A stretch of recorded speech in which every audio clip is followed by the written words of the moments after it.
Hello and welcome to episode 7 of the Super Nintendo World Time-Lapse series. And yes, this time we are coming back after 2 episodes of no time-lapses to another time-lapse.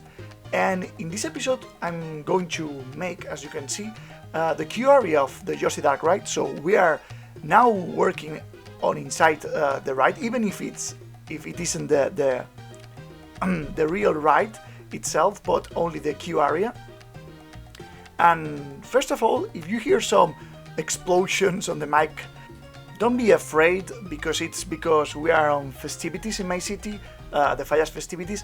If you've seen some of the other series I made with the park that I was basing on my city, you've already know I talk a lot about this festivity of Fallas.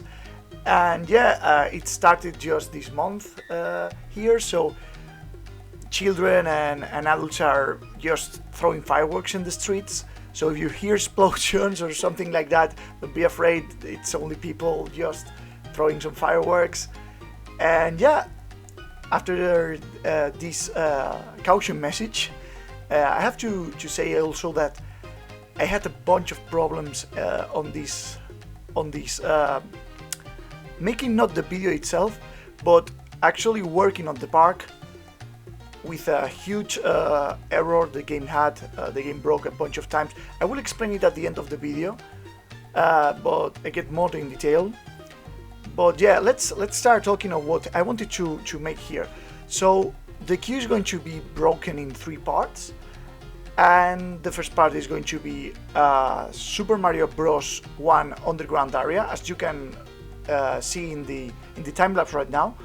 Like, I'm building the typical 1-2 world of Super Mario Bros. 1 with the green bricks and all the green stuff. The floor is based as like the real forms from Super Mario Bros. 1.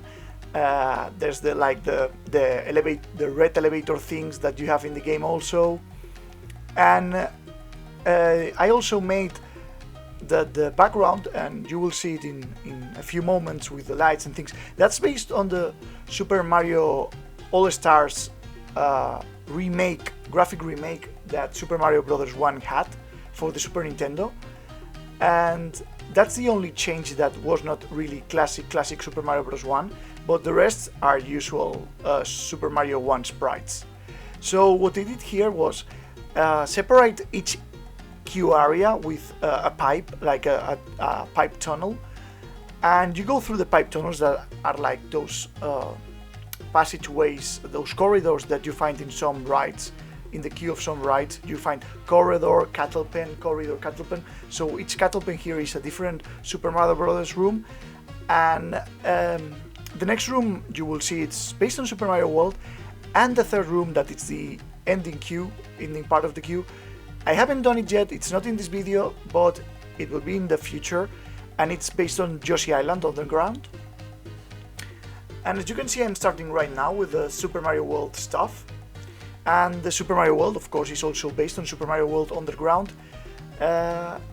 It's the part of the game with where you go underground. There's various underground sprites, but I based them especially in one of them, that it's with like you have like stalagmites and stalactites, but they are rounded. They are not like normal stalagmites and stalactites.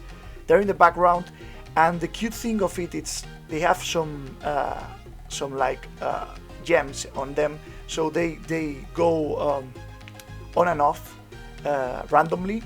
And here you will see in the next minutes that I do something similar with the Christmas lights. And the Christmas lights are amazing. I have to say the Christmas lights are one of the most amazing things the Christmas holiday had, because you can do some super clever things with lightning with them. And yeah, as you can see, I'm done like the 2 background scrolling parts of Super Mario World with the huge stalagmites in one color. The green, darker green color ones are a little bit more in the background, and then I got some stone painted black for the complete background behind. And yeah, that's basically what I wanted to do with the background in the walls of the cube of the Super Mario World part. And I also added a little bit more decoration in this part, as you will see soon. That's why I left the center part of the queue area, as you have seen, because you are going to surround like a lava lake, because some of the stuff in Super Mario World is there's a lot of things based on lava waterfalls and lava lakes and things like that. So right now, as you can see, I'm putting some rocks in that part, and that's going to be like with lava. The lava is going to be made with arch shapes, no water or anything like that. It's only arch shapes, and as you can see, I give like a little bit of static animation of like the lava going near the rocks and things, like it's splashing in the rocks. And then with some clever lights, red lights below it, I build it. I make it look like lava. And you can see I added one of the monsters. I think it's called Blur or something like that in Super Mario World, and that's the only like figure maybe I add into the queue areas. All the rest of the figures are going into the Darkride itself, not in the queue areas. But as they're so important from Super Mario World, in the lava parts on the ground, I decided to put the Blur in the queue. And here you see me adding some lights, green lights for the first area, some blue hue lights in the second queue, and some fire effects to give like that smoke and like if the lava is moving and animating and things like that. And I think it looks really cool also in day and night, because it also looks, you can see more the smoke when it's daylight, and you can see the fire effects more when it's night.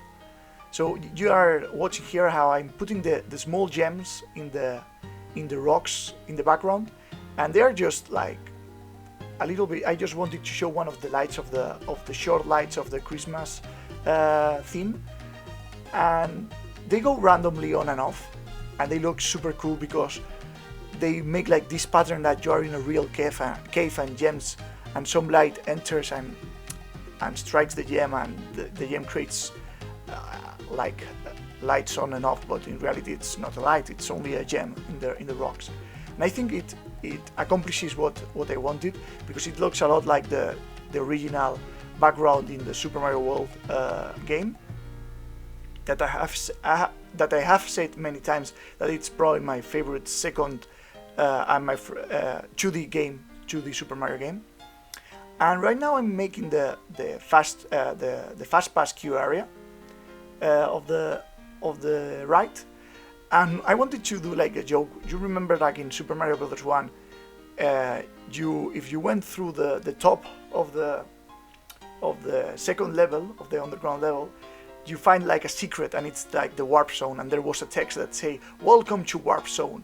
So I wanted to add something similar to the fast pass, like, oh, I bought the fast pass, so I got to the warp zone of Super Mario Bros.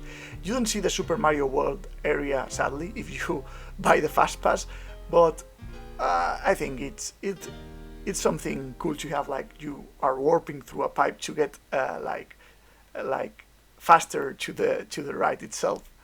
And this is, even though I make a lot of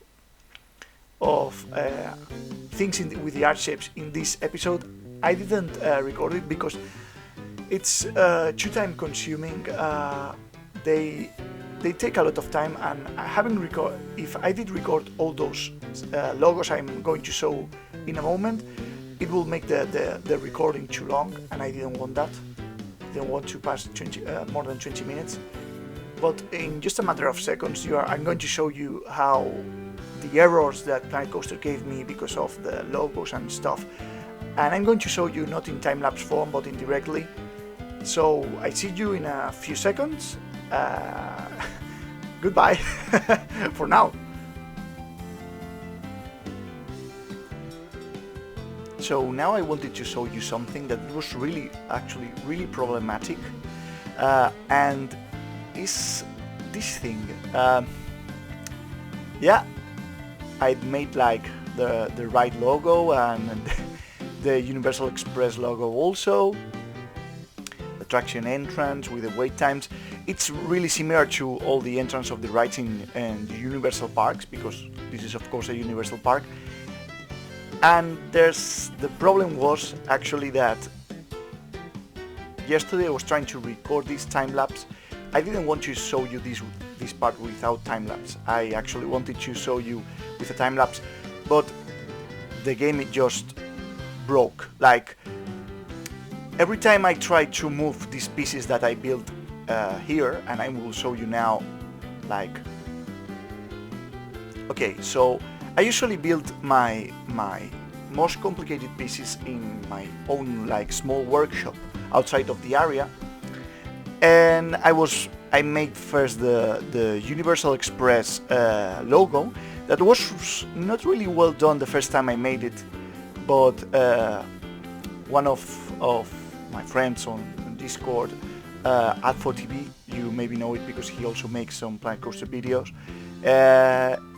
He actually told me to improve it with the cone pieces, and that's what I did. And I think it looks now great, so thanks a lot, Adfo, for that. And then I tried to make the attraction entrance with the wait time. It's not in my workshop, but well, you've seen it already. It has like a small, like, apart from attraction made with the cones, you have like a small wait time box with the minutes. And it's done like a digital watch clock, so I think it looks really nice. And then I make the Yoshi's Big Adventure that, wow, this took me like a bunch of hours to make because I thought I was making it bigger, too big, so I started to use small pieces like the cones and this Christmas bubble thing, and then I actually made it small, really small, and that's something I like because it looks really good on the entrance. But it took a bunch of time to make, like hours and hours to make. I finished I think on Friday I finished at 3 AM, and I only made the black line part of Yoshi's Big. And then the next day I started working on recoloring and the adventure part, and as you can see, because actually getting the A, the D, the V, like if you start to make them all in the same place, if you try to select them to move them around, you can't, because the hitbox of the Christmas bubble is so big that it makes problems moving things. So if you have a small error and you don't take that error out just as you put it, it will be really difficult to take out in the future, and that's something that happens sometimes when I make it. For example, Yoshi's Big, the big color is now in orange, but it was also in red, because I forgot that the original Yoshi logo has red and orange for 2 words, and trying to make this thing orange, wow, that took a bunch of moving around parts and things, and wow. But yeah, at the end I made it, so I was super happy to it.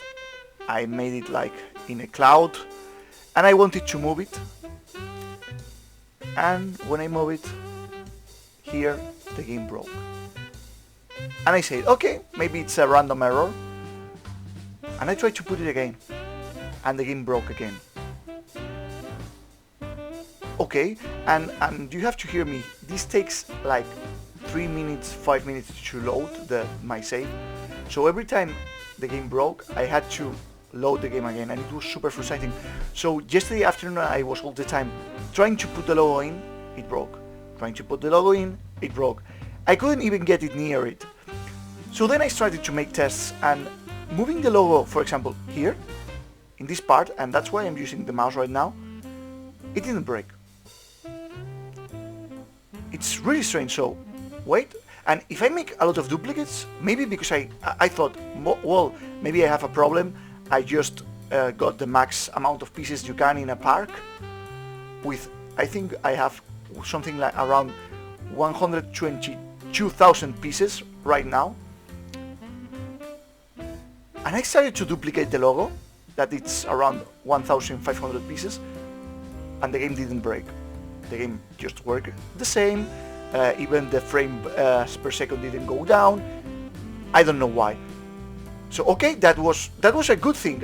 It was not because of the amount of pieces, so I could continue work with the park, because I was really afraid that it was because I got to a max amount of pieces. And I tried again to put the logo on here. It broke. The green part, okay? So every time I tried to put it near the green checkered pattern in the floor, the game broke. And I said, okay, I'm going to, maybe it's because of the green pattern. I took out the green pattern, I put the logo in, it broke. Wow, I don't know what was making this. I was feeling super depressed. I don't know how to make it. And at the end, and I could bring, for example, the Express logo and put it. That didn't break the game. But as soon as I put the animation, the attraction entrance besides, in the other part of the art, it broke. Something about the amount of pieces in there, just in that part of the area, broke the game. I don't know why. And it's not, I can put it here, I can put it here, I can put it here. But this area broke the game. Okay. The last thing I did was brought the pieces here, the 3 pieces, and grouped them, and then started to move little by little, and saving the game, little by little, and saving the game, until I got here, and the game didn't broke. Move it a little bit, save, didn't broke, move it a little bit, it didn't broke, and then I saved. And actually, if you see it, I had to move all this part, all this arch, I had to move it a little bit in front, like 1 meter. So you have now 2 instead of only 1 wall. And that's actually because I arrived to a place where the game didn't broke, and I feel it was near it to bring the front arc a little bit further away from the entrance, make the tunnel longer, and didn't like break the recreation of the game. And that's what, like, yesterday 2 a.m. I finished, and I finally found a solution, thankfully. And that's it. That's what I wanted to explain in this video, at the end of this video. So yeah, this is actually the ending. I'm going to leave you with some cinematic shots of this that I hope you like. I'm really happy of the results, but yeah, I got a little bit frustrated yesterday, but yeah, I'm happy now, so that's good news. So of course, like always, I hope you like this video. Put a like on the video, subscribe to my channel if you like this time lapse, and I hope to see you next week. Goodbye.